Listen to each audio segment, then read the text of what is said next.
Students, good afternoon. My self Mandakini Tiwari. मैं आपको बताने जा रही हूँ क्लास 7th सब्जेक्ट साइंस का चैप्टर नंबर 10, रेस्पायरेशन इन ऑर्गेनिज्म। रेस्पायरेशन इन ऑर्गेनिज्म का मतलब जीवों में श्वसन की क्रिया। ठीक है, तो इसके बारे में यहाँ पे हम पढ़ेंगे। ठीक है, तो चलिए हम स्टार्ट करते हैं।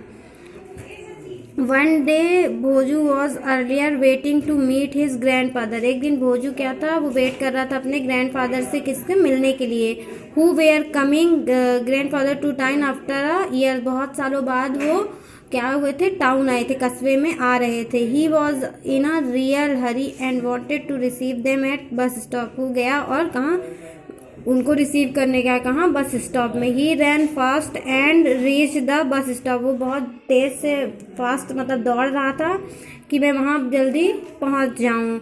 इन a few minutes he was breathing rapidly. और उसकी जो ब्रीथ है, सांसें हैं, वो ज़्यादा तेज चलने लगी क्योंकि वो फास्ट रन कर रहा था। हिज ग्रैंड मदर आज him why he was breathing so fast. तुम्हारी जो ये ब्रीथ है वो तेज क्यों चल रही है, मतलब ब्रीथ यानी सांस लेना। भोजू टोल्ड बताता है, रनिंग ऑल द वे, मैंने बहुत तेजी से दौड़ा। ठीक है, but the question got stuck in this mind. मेरे दिमाग में एक क्वेश्चन होता है। He wondered running make person breathe faster. ऐसा क्यों होता है कि जब हम लोग ज़्यादा तेज दौड़ते हैं तो हम लोगों की जो ब्रीथिंग है वो ज़्यादा तेज होने लगती है। तो Bhoju question lies in understanding breathing. Breathing is a part of respiration. Respiration का एक पार्ट है क्या, ब्रीथिंग है ना, मतलब सांस लेना। That is learn. उसके बारे में हम चलिए पढ़ते हैं। तो why do we respire in chapter 2। आपने चैप्टर 2 में पढ़ा था ऑर्गेनिज्म मेड, मतलब माइक्रोस्कोपिक के बारे में, मतलब ऑर्गेनिज्म जो होते हैं, स्मॉलेस्ट सेल जो होता है, smallest structural and functional unit of life, unit of an organism. Organisms होते हैं ना, each cells of an organism perform certain function such as nutrition हो गया, ट्रांसपोर्ट हो गया, एक्सक्रीशन हो गया एंड रिप्रोडक्शन। उसमें मतलब ऑर्गेनिज्म में भी ये सब चीज़ें होती हैं, है ना। न्यूट्रिशन हो, वो न्यूट्रिशन भी लेते हैं, ट्रांसपोर्ट एक्सक्रीशन भी होता है, रिप्रोडक्शन भी होता है। फिर to perform these functions all need energy. किससे सबसे ज़्यादा इसमें क्या होता है, एनर्जी की ज़रूरत होती है। Even eating, sleeping and reading, eating require energy से। कैन से पेरेंट्स इंसिस्ट करते हैं कि आप खाना रेगुलर खाओ, है ना। The food stored energy.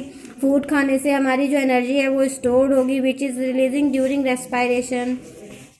श्वसन की क्रिया भी जल्दी होगी। Therefore all living organism to get energy from food, है ना। लिविंग ऑर्गेनिज्म भी किससे, फूड से ही एनर्जी को स्टोर करते हैं।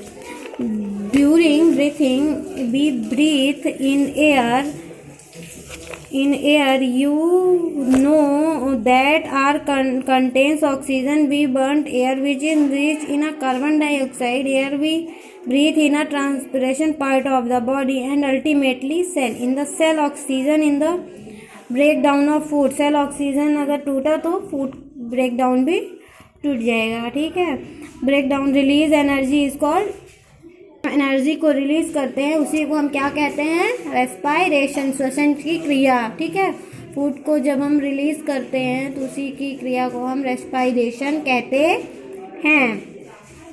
सेलुलर रेस्पायरेशन इज रेस्पायरेशन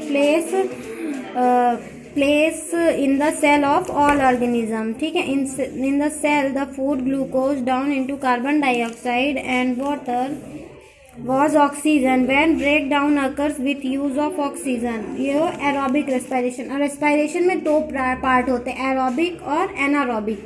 ठीक है, एरोबिक रेस्पायरेशन होता है और एक एनारोबिक होता है। Food broken down without using oxygen. एक जो होता है वो ब्रेक डाउन अकर्स, मतलब break down occur use of oxygen, उसमें ऑक्सीजन जो है ब्रेक डाउन नहीं होता, इसको एरोबिक रेस्पायरेशन कहते हैं। Food can are break down without using oxygen. ये बिना ऑक्सीजन के ब्रेक डाउन होता है तो इसको क्या कहेंगे, एनारोबिक रेस्पायरेशन। ठीक, तो break down of food release energy glucose in the presence of oxygen फिर बट्टे में carbon dioxide plus water plus energy, ठीक। Organism such are is dead in the absence of air, the anaerobes, they get anaerobic respiration in the oxygen, glucose breaks down and carbon dioxide as give below glucose in the absence of oxygen, alcohol plus carbon dioxide plus energy, ठीक। our muscle cell can also respire anaerobically but only for a short time, छोटे time में। then there is a temporary deficiency of oxygen, heavy exercise, ज़्यादा exercise, the anaerobic respiration, glucose in the absence of oxygen, in lactic acid and energy। ये जैसे देखिए during exercise some muscles में respire anaerobic, सारे muscles exercise में move करते हैं ना, तो वो एनारोबिकली होता है, ठीक। Have you wondered you get glucose produced, glucose जो है वो क्या प्रोड्यूस कर, लैक्टिक एसिड प्रोड्यूस करता है। The accumulation lactic acid causes muscles cramps, lactic acid क्या करते हैं, कॉजेज मतलब बनाते हैं मसल्स क्रैम्प्स, मसल्स को कमज़ोर बनाते हैं। Relief cramps after a gas can you massage improve circulation of blood, as a result the supply of oxygen to the muscle cell increase, ठीक। तो ये close inhalation breathing means taking a rich carbon dioxide, जैसे ये देखिए breath ले रही, the number of times a person breathe minutes term as the breathing rate, मतलब हम कुछ देर अपनी सांस को जो है रोक सकते हैं। During breathing inhalation oxygen take place alternate, a breath means inhale plus in action would, ठीक।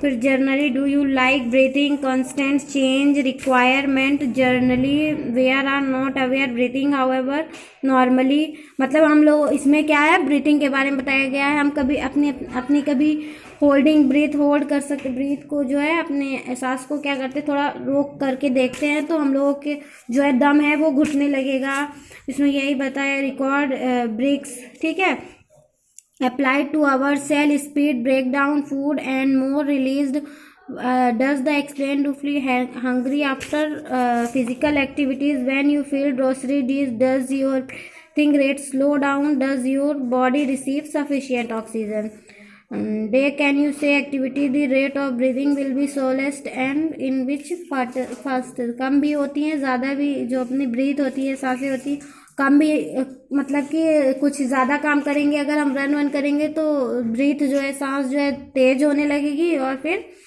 कम भी होने लगेगी। Let us learn mechanism through our when inhale nasal cavity है, from the nasal cavity are reach for our lungs, nasal cavity जो है वो कहाँ lungs तक पहुँचता है, ठीक। फिर ऐसे करके the cavity surrounded by ribs on the side, a large muscle sheet called diaphragm form, breathing involves the movement of diaphragm and rib cage, during inhalation ribs move upward and outward and diaphragm moves down chest cavity and air rushes lungs, मतलब कि कभी कभी किसी को asthma type का होता है, उसमें ज़्यादातर सांस में काम कौन करता है, लंग्स करता है। The lungs are filled at during ex, ribs moves down, ribs जो होती moves down inward while diaphragm moves up former position, the reduce the size of the chest and air pushed out of the, air जो है pushed करती हैं किसको, lungs को। These movement in our body can felt easily, take deep breath, keep your palm of abdomen, feel the movement of abdomen, what do you find after having learned then during breathing change in the size the chest की जो size है breathe लेने में थोड़ा change होती है। Children are involve in the chest expansion competition, कभी कभी ब्रीथिंग की जो है वो ये भी होती, क्या होती, कंपटीशन होती। बच्चों ये आपका चैप्टर यहाँ तक हुआ है, इसके नेक्स्ट वीडियो में मैं इसके आगे पढ़ाऊंगी, तब तक आप इसे पढ़ना समझना, जहाँ दिक्कत आई होगी तो मुझसे पूछना। ओके बच्चों, थैंक यू।